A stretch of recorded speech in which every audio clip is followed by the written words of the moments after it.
شہید پارک میں موجود ہیں جہاں پہ تحفظ قرآن ریلی جو چیئرمین صاحب نے کروائی ہے ماشاءاللہ بہت زبردست ریلی ہوئی ہے. اور جناب ہم جناب اپنے سینئر صحافی دل نواز صاحب کو بھی اپریشیٹ کرتے ہیں. ماشاءاللہ انہوں نے بھی ریلی میں بہت تعاون کیا ہے اور ہم ان کو قرآن پاک گفٹ کرتے ہیں. قرآن پاک ایک ایسی کتاب ہے جو اللہ کے ہاں محفوظ ہے اور اللہ نے اس کی قسم دی ہے, اس کو کوئی بدل نہیں سکتا. اگر ہم اس پر عمل کریں تو ہماری زندگی بدل سکتی ہے.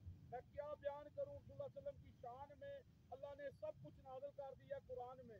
اما عائشہ سے کسی نے پوچھا آپ صلی اللہ علیہ وسلم کی سیرت کیا ہے تو اما عائشہ فرماتی ہیں قرآن قرآن. آپ صلی اللہ علیہ وسلم فرماتے ہیں قرآن پڑھا کرو قرآن پڑھا کرو, یہ قیامت کے دن تمہاری سفارش کرے گا.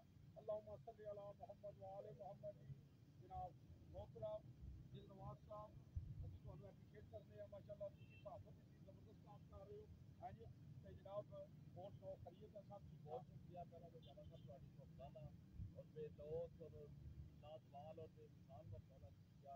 اور میں سمجھتا کہ میری زندگی بڑے گفٹ ہوئے ہیں.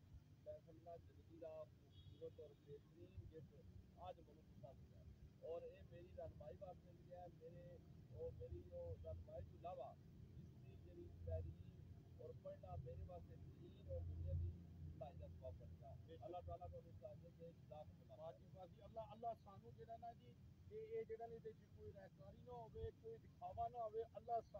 اللہ قرآن پاک فرماندا ہے انسان وہی ملے گا جی انہیں کوشش کی ہے. آج ساری بھی ایک کوشش ہے کہ قرآن پاک کو ترجمے نال پڑھیا جائے کیونکہ چراغ تلے اندھیرا ہے. دل نواز صاحب اکثریت ساری بچیاں نے قرآن پڑھیا ہے 3 دفعہ تک ختم کیتا ہے پر افسوس ترجمے نال نہیں پڑھیا ہے جی. قرآن اجنبی ہے سارے گھراں ہے جی تے لوکاں نوں پتہ ہی کوئی نہیں اللہ دا میسج کی ہے. خدایا قرآن نوں ترجمے نال پڑھو. میری یہ کسی نوں چاہیے قرآن پاک ترجمے والا کال کرو میں تہاڈے گھر پہنچاؤں گا. تے جناب آج بھی ہم ہر جنگ جیت جائیں گے بدر کی طرح اگر ہم ہو جائیں ابو بکر عمر عثمان علی حسین حسن کی طرح. اللہم صلی علی محمد وآل محمد. جی بہت شکریہ جواد صاحب بہت شکریہ جواد جی.